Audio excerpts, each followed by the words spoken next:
If you're over 50 and you sometimes struggle with your balance when walking, then this video is going to give you one simple tip you can use to improve it.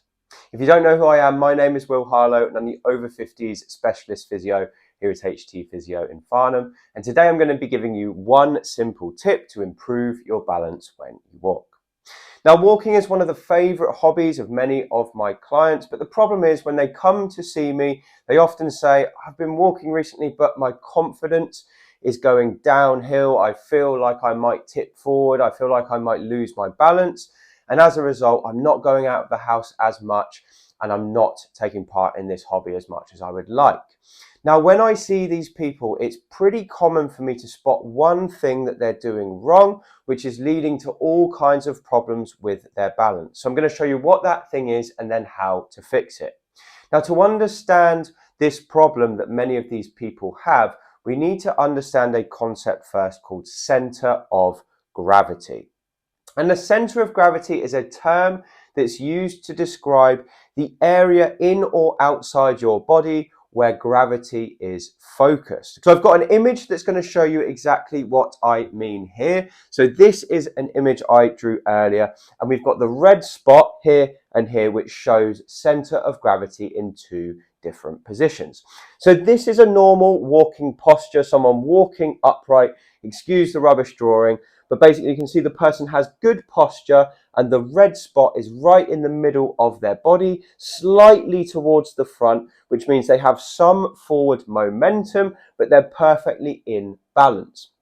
Now, if you look at this one here, we have a person with less good posture. So they've got a rounded back, their head is forward, their head is in front of their shoulders and their hips.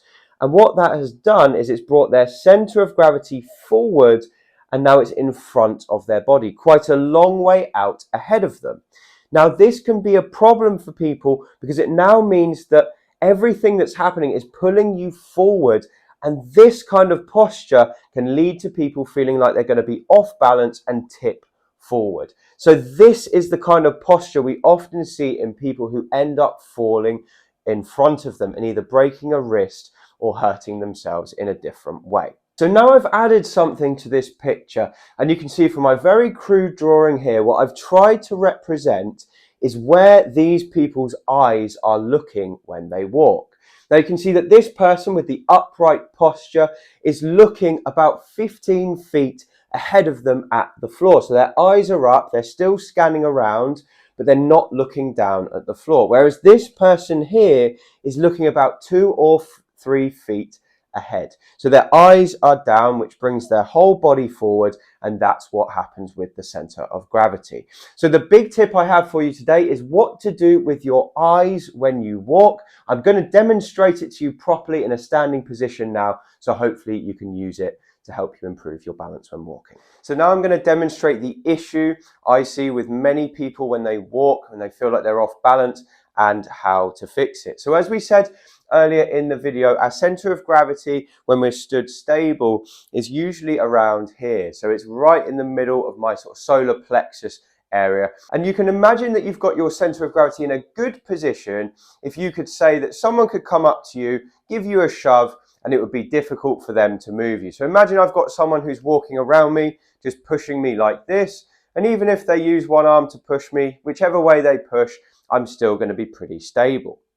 Now contrast that with someone who's like this, who's a bit stooped, and now my center of gravity has moved to here. Okay, so the center of gravity is outside of my body and in front of me. Now, if that person pushes me from the side, I'm still quite stable. But if they were to walk behind and shove me from the back, it's not going to take very much for me to lose my balance and tip forward. And this is an issue for people when they walk, because if they're like this and their center of gravity is in front, and if they trip over something, they haven't got anything to stop them from falling forward. And that tends to be when big injuries occur. So one of the big problems people have that brings their center of gravity forward is they look down towards the floor as they walk. And typically I see people looking at the floor about 2 or 3 feet in front of them. Now the reason they do this is because they're looking for things to trip over, okay, to avoid. So that's quite sensible. But the issue is it completely alters your posture, which means you're not as stable or steady when you walk. And then your center of gravity is in front. So if you did trip, you haven't got anything to stop you. You can also see that's not great for the neck and the shoulders. It puts a lot of stress on the neck. It's also stressing the lower back a little bit as well. So it's just a bad way to walk. Now, what I recommend people do, and this is the simple tip I'm going to give you today, is you lift your posture up, and instead of focusing your eyes down at the floor 2 or 3 feet in front of you, you're instead going to look 15 feet ahead.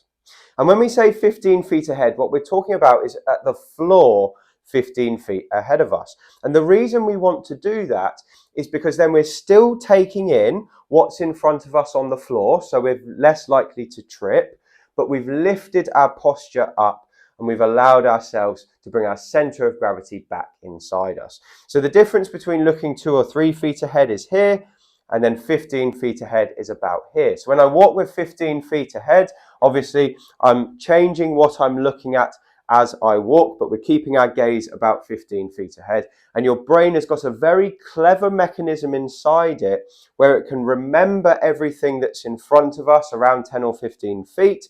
It takes a mental image of what's there. So even when you come over to an obstacle, you'll still be able to step over it without tripping. So just that one simple trick can be enough to bring your center of gravity inside you. It can improve your posture and your balance. It can take away pain in the neck and in the back, and it can improve your walking endurance too. So try that the next time you go out for a walk, and I promise your balance will be improved and you'll be less likely to fall forwards. So that was my simple tip to improve your balance when walking. I hope that made sense and that the center of gravity explanation was clear and concise. If you found this video useful, please do like the video and leave a comment below, and then subscribe to the channel so you'll hear more from me as soon as my videos come out. So hopefully you can use that information to improve your walking, and if you want to get more from me, please feel free to pick up a copy of my book. It's called Thriving Beyond 50, and you can find it on Amazon using the link below. It's got loads more tips and strategies like this one to help you walk further with less pain. Anyway, that's all from me. Thank you for watching, and I look forward to seeing you on the next video.